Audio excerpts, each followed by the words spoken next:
Però ara que estem acabant el primer bloc, Lluís Anton, jo et vull proposar un qüestionari, saps? D'aquells pregunta-resposta ràpida, qüestionari Proust, que en diuen. A vegades fa una miqueta de ràbia, però vaja, nosaltres el fem perquè queda molt maco. Baixem les llums, que sigui això com un tercer grau.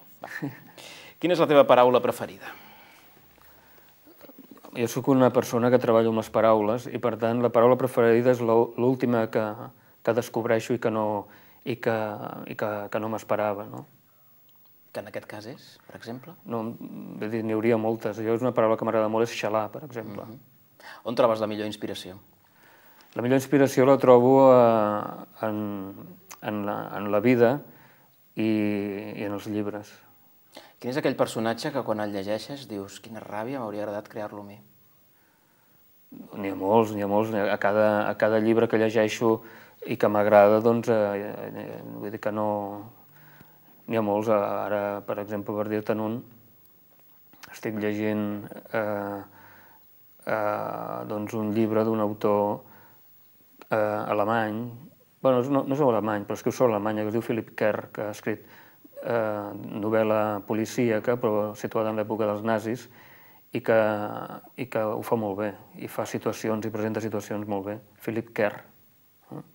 Un llibre que no et canses de llegir? Cap, perquè jo no el rellegeixo. I un que no t'has pogut acabar? Pots dir noms? Que no m'he pogut acabar perquè no m'hagi agradat. Sí, perquè no hagis pogut acabar-lo, tu. Sí. Per exemple,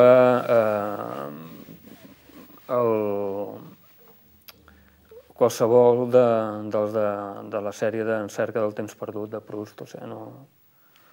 Se'm fa... O sigui que els consulto, però no els llegeixo. Ara ve una pregunta que ja l'hem parlat abans, però vaja, si ho pots resumir amb una paraula. Sant Jordi és? Sant Jordi és festa. Començàvem el programa, com sempre, amb una frase. En aquest cas era una cita anònima que diu que regalar un llibre més d'un obsequi és un delicat elogi. Hi estàs d'acord? No. No, o sigui, regalar un llibre pot ser... Regalar un llibre jo diria que és un regal especial. I per tant això pot ser positiu, negatiu, pot ser moltes coses, però sempre és especial. M'agrada molt, i ho dic seriosament, quan els convidats no estan d'acord amb la frase inicial. De debò. I ja que, per acabar, ja que ets escriptor, un adjectiu que et defineixi? Tossut. Tossut?